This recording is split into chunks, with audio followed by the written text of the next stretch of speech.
nós falamos da regência permanente que não deu certo e eles resolveram então fazer uma adaptação, né? Fazer uma lei, um ato adicional, na verdade, que colocasse isso como errado, criasse então somente um regente.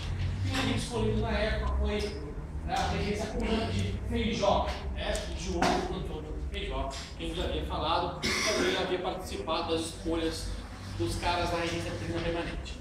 Só que o governo desses caras aqui foi muito conturbado, como eu já havia falado para vocês. Muitas revoltas populares dentro do Brasil assolaram o Brasil nessa época e levaram, por exemplo, ao fim do período regencial no Brasil. Nós temos duas regências, a de Feijó e a de Araújo Lima, ambas com os mesmos problemas sociais. Isso quase não se fala nesse período. É meio arriscado, eles não falam do período da escreve vestibular, mas parece que existe. Bem complicadinho isso aqui. Então, assim, muitas rebeliões, principalmente essas duas aqui, a cabanagem e a farroupilha. Uma delas eu falar inteira, a farroupilha era muito longa, não sei como falar tudo de uma vez para vocês.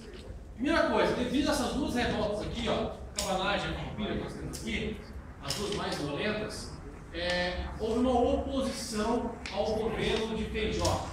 Qual a oposição? Os regressistas, que é aquele grupo que eu falei, que virou partido político depois, começaram a se opor ao governo de Feijó, alegando que esse personagem aqui não conseguia manter a ordem pública dentro do Brasil. Não conseguia de maneira alguma ter a ordem pública. Com muitas revoltas, os caras não estavam gostando de maneira alguma. Tanto que, 2 anos antes de ele conseguir terminar o mandato dele, ele renunciou devido a tanta pressão que ele recebia dos regressistas. Beleza. Para resolver esse problema, foi criado o Ministério das Capacidades, que entrou no seu lugar, regência aluna de Araújo Lima. Araújo Lima foi o último regente do Brasil. E foi interessante, porque esse cara ficou pouquíssimo tempo.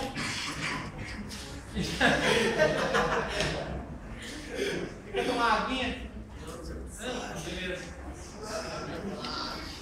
Gente, criou-se no Brasil uma coisa chamada Clube da Maioridade. Que porra é essa? Clube da Maioridade é o seguinte: eles queriam antecipar a posse de Dom Pedro II, de Pedro de Alcântara. De alguma maneira, queriam colocar esse cara no poder. E é isso que vão fazer. Então, criou-se o Clube da Maioridade. Várias pessoas de vários partidos políticos, regressistas, progressistas, que não queriam mais que o Brasil fosse uma regência. E esse Clube da Maioridade vai fazer, literalmente, com que o Dom Pedro II entre no poder com 14 anos de idade. A gente vai falar isso em aula posterior. Vamos lá. Revoltas provinciais. Eu vou falar de todas as revoltas provinciais do Brasil. Hoje, eu falo de uma inteira, e a farroupilha eu não vou falar inteira porque ela demorou 5 anos. Aí não dá para falar em uma aula só mesmo, só falo os motivos que levaram a isso. Primeira coisa, cabanagem, vocês não vão parar. Eu peço veementemente que vocês lembrem de todos os nomes aqui, dos locais onde foram. Eu costumo cobrar em prova isso. Se cobra em vários locais também. Não vão achar que a farroupilha aconteceu no Grão-Pará, a cabanagem aconteceu no Rio Grande do Norte, no Sul do Sul, porque não dá. Então você tem que saber mais ou menos aonde algumas aconteceram. A cabanagem aconteceu no Grão-Pará. O principal líder da revolta é um cara chamado Batista Campos. Por que se chama cabanagem? Porque as pessoas que participaram dessa revolta viviam em cabanas nas margens dos rios. Eles morreram nessa merda. Tá? Então assim, eles viviam nas cabanas e eram pau-ferros, eles eram muito pobres. E quem participou? Mulheres, homens livres, pobres, negros, filhos, mestiços. Okay. Como esse pessoal aqui vai armar um cerco contra a regência do Brasil? Um ótimo momento para se arrastar. Deixa eu arrastar, vai. A regência, então assim, basicamente eles foram apoiados por concedores. Ô, Letícia! Próxima vez sabe quando você vai. As luzes. Eles receberam apoio dos fazendeiros ricos da região durante bastante tempo. Eles conseguiram armar um cerco na cabanagem contra a regência devido a esse apoio dos fazendeiros que eles receberam. Na verdade, a reivindicação é básica. A miséria e a exploração dessa região era muito grande no Pará. Então o objetivo era melhores condições de vida, melhor possível. Então como que os fazendeiros conseguiram e quiseram apoiar esse pessoal? Tinha alguma coisa em troca? Sempre assim. O alcance disso foi interessante, porque eles se mantiveram durante muito tempo segurando essa revolta até os fazendeiros se venderem para a regência e largarem mão. Tá? A gente pode falar que cerca de 30% da população do Grão-Pará foi morta nessa brincadeira. Por mais que a Farroupilha tenha sido a maior e a mais longa ali, não houve tantas mortes como o Congelo Camanagem. Então vocês têm que saber basicamente isso. Localização, época, quem participou e o motivo. Tá? O alcance disso aqui foi mínimo, a repressão foi muito grande. Então é isso que vocês têm que saber disso aqui. A Farroupilha é um pouquinho diferente. Em muitos livros, inclusive na apostila de vocês, está escrito Revolução. Não houve revolução no Brasil. Tem que deixar isso bem claro.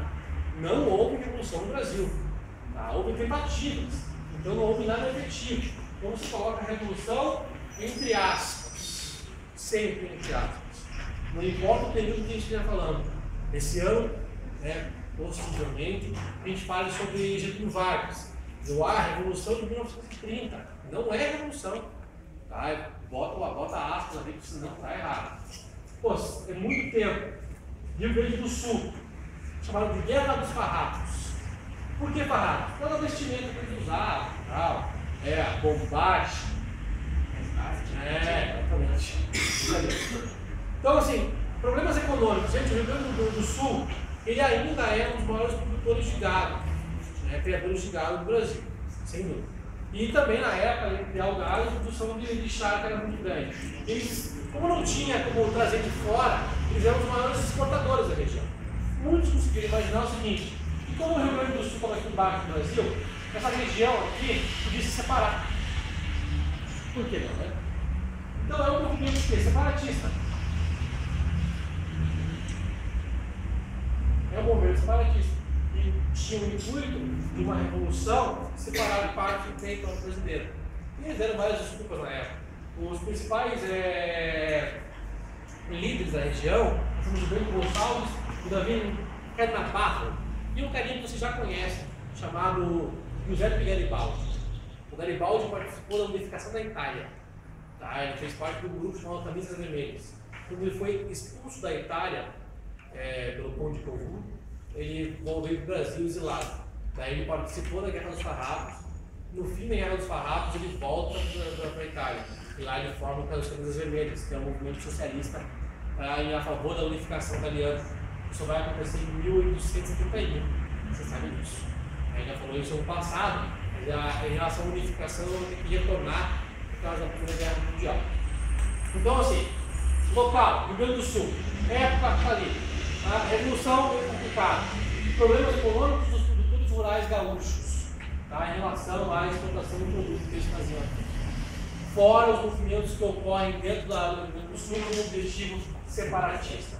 Então, esses são os objetivos da Guerra dos Farrapos e o porquê levou a isso. Não são só essas revoltas populares que nós temos.